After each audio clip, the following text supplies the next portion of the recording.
ओम शांति। 5 जुलाई 2021 की मुरली है। बाबा ने कहा, मीठे बच्चे, तुम्हें बाप समान सच्चा सच्चा पैगंबर व मैसेंजर बनना है। सबको घर चलने का मैसेज देना है। प्रश्न है, आजकल मनुष्य की बुद्धि सारा दिन किस तरफ भटकती है? उत्तर है, फैशन की तरफ। मनुष्य को कशिश करने के लिए अनेक प्रकार के फैशन करते हैं। ये फैशन चित्रों से ही सीखे हैं। समझते हैं पार्वती भी ऐसे फैशन करती थी, बाल आदि बनाती थी। बाबा कहते हैं, तुम बच्चों को इस पतित दुनिया में फैशन नहीं करना है। तुम्हें तो ऐसी दुनिया में ले चलता हूँ जहाँ नेचुरल सुंदरता रहती है। फैशन की दरकार नहीं है। गीत है, तुम ही हो माता पिता तुम ही हो। ओम शांति। बच्चों ने गीत सुना। जब महिमा गाते हैं तो बुद्धि ऊपर चली जाती है। आत्माई बाप को कहती है, वही खिवैया है, पतित पावन है, अथवा सच्चा सच्चा मैसेंजर है। बाप आकर आत्माओं को मैसेज देते हैं और कि जिसको मैसेंजर व पैगंबर कहते हैं, कोई छोटे व बड़े होते हैं। वास्तव में वह मैसेज व पैगाम देते नहीं हैं। यह तो झूठी महिमा कर दी है। बच्चे समझते हैं, सिवाय एक के इस मनुष्य सृष्टि पर और किसी की महिमा नहीं है। सबसे जास्ती महिमा इन लक्ष्मी नारायण की है, क्योंकि यह है नई दुनिया के मालिक। सो भी भारतवासी जानते हैं। दुनिया वाले सिर्फ इतना जानते हैं कि भारत प्राचीन देश है। भारत में ही गौड़ गौड़ेज का राज्य था। कृष्ण को भी गौड़ कह देते हैं। भारतवासी इन्हों को भगवान भगवती कहते हैं, परंतु ये किसी को पता नहीं है कि ये भगवान भगवती सतयुग में राज्य करते थे। भगवान ने गौड़ गौड़ेज का राज्य स्थापन किया। बुद्धि भी कहती है, हम भगवान के बच्चे हैं तो हम भी भगवान भगवती होनी चाहिए। सब एक के बच्चे हैं ना, परंतु भगवान भगवती कह नहीं सकते। उन्हों को कहते हैं देवी देवता है। ये सब बातें बाप बेट समझाते हैं। भारतवासी कहेंगे कि हम भारतवासी पहले नई दुनिया में थे। नई दुनिया को तो सब चाहते हैं। बापूजी भी नई दुनिया, नया राज्य, राम राज्य चाहते हैं, परंतु राम राज्य का अर्थ बिल्कुल ही नहीं समझते। आजकल मनुष्य को अपना अहंकार कितना है। कलयुग में है पत्थर बुद्धि, सतयुग में है पारस बुद्धि, परंतु ये किसी को समझ नहीं है।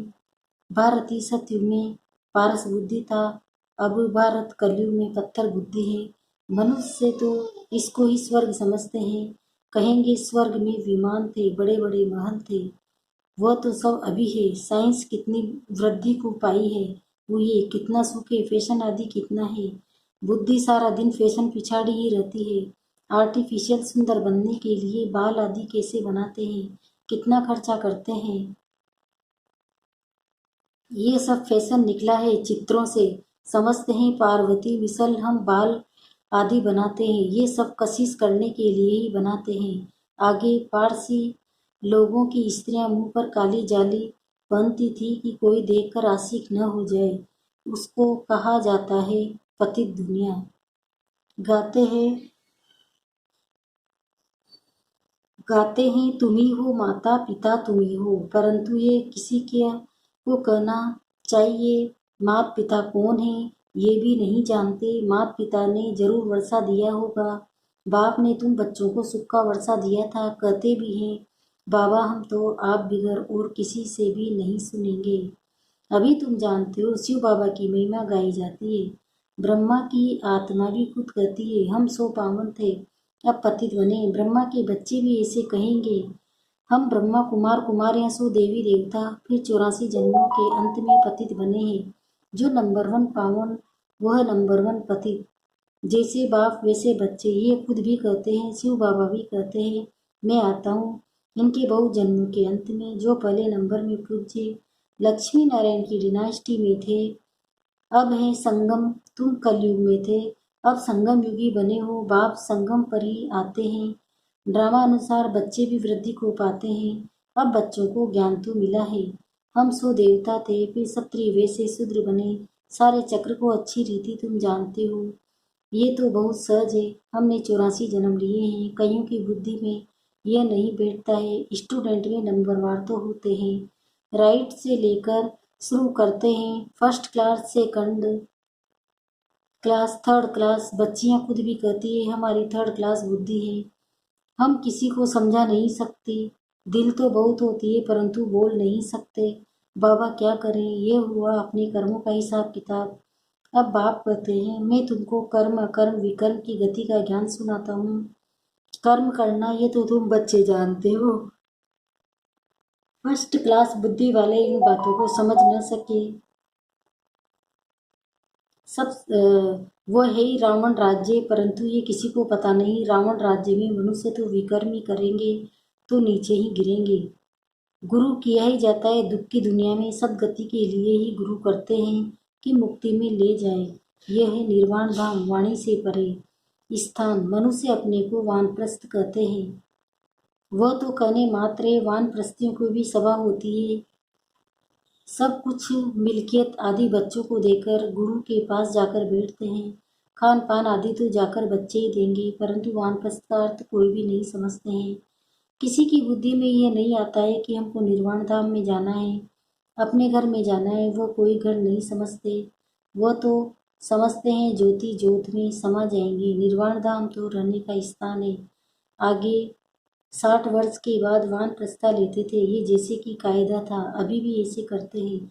अब तुम समझा सकते हो कि वाणी से परे तो कोई जा नहीं सकते। इसके लिए तो बाप को ही बुलाते हैं कि ये पतित पावन बाबा आओ, हमको पावन बनाकर घर ले चलो। मुक्ति धाम में आत्माओं का घर है। तुम बच्चों को सत्य के लिए भी समझाया है, वहाँ कौन डरते हैं, कैसे वृद्धि होती है। आदर्शम कुमारी का भी किसी को पता नहीं है। राम राज्य में आदर्श कुमारी किस दिन होगी, बच्चे आदि कैसे जन्म लेंगे, कुछ भी नहीं समझते हैं। कोई भी विद्वान आचार्य पंडित नहीं जो इस ड्रामा के चक्र को कोई समझा सके। 84 लाख का चक्र हो कैसे सकता है। कितनी रोंग बातें हैं, बिल्कुल सूत भी मूझा हुआ है। बाप समझाते हैं, अभी तुम जानते हो। बाप ने कर्म कर्म विकर्म का सारा राज समझाया है। सत्युग में तुम्हारे कर्म अकर्म हो जाते हैं, वहाँ कोई बुरा कर्म होता ही नहीं, इसलिए कर्म अकर्म हो जाते हैं। यहाँ मनुष्य जो भी कर्म करते हैं वो विकर्म हो जाते हैं। अभी तुम बच्चे जानते हो, हम छोटे बड़े सबकी सारी दुनिया की वानप्रस्थ अवस्था है। सब वाणी से परे जाने वाले हैं, कहते हैं पतित पावन आओ, हमको आकर पति से पावन बनाओ। परंतु जब तक पावन नहीं दुनिया नहीं है, यहाँ पति दुनिया में पावन कोई रह न सके। ये जो भी पति दुनिया है वो सब खत्म हो जानी है। तुम जानते हो हमको फिर नई दुनिया में जाना है। कैसे जाएंगे, ये सारी नॉलेज है। ये है नई नॉलेज, नई दुनिया, अमर लोक का पावन दुनिया के लिए। तुम अभी संगम पर बैठे हो, ये भी जानते हो दूसरे जो भी मनुष्य हैं ब्राह्मण नहीं है, वो कलयुग में है। हम सब संगम पर हैं, जा रहे हैं सतयुग में बरोबर। ये संगम युग है, वह तो है स्वर्ग, उनको संगम नहीं कहा जाता। संगम है अभी, ये संगम युग सबसे छोटा है। इसको लीप गुरु कहा जाता है, जिससे मनुष्य पाप आत्मा से धर्म आत्मा बनते हैं, इसलिए इसको धर्मो युग कहा जाता है।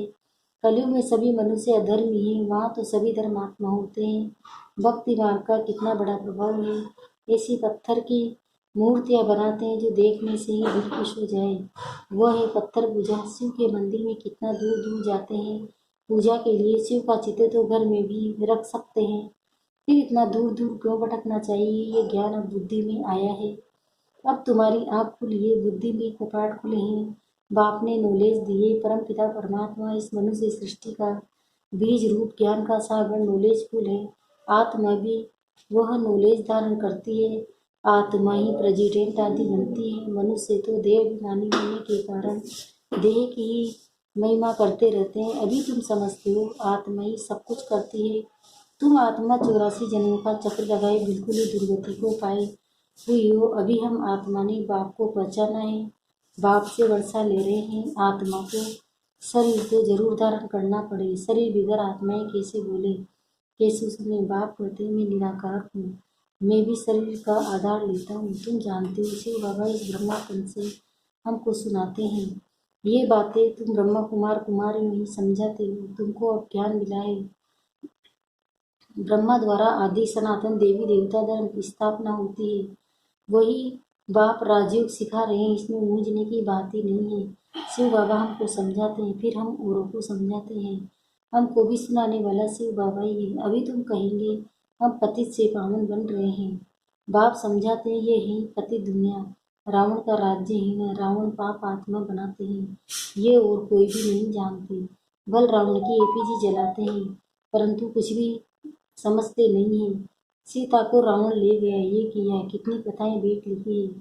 जब बैठ कर सुनते हैं तो रो लेते हैं।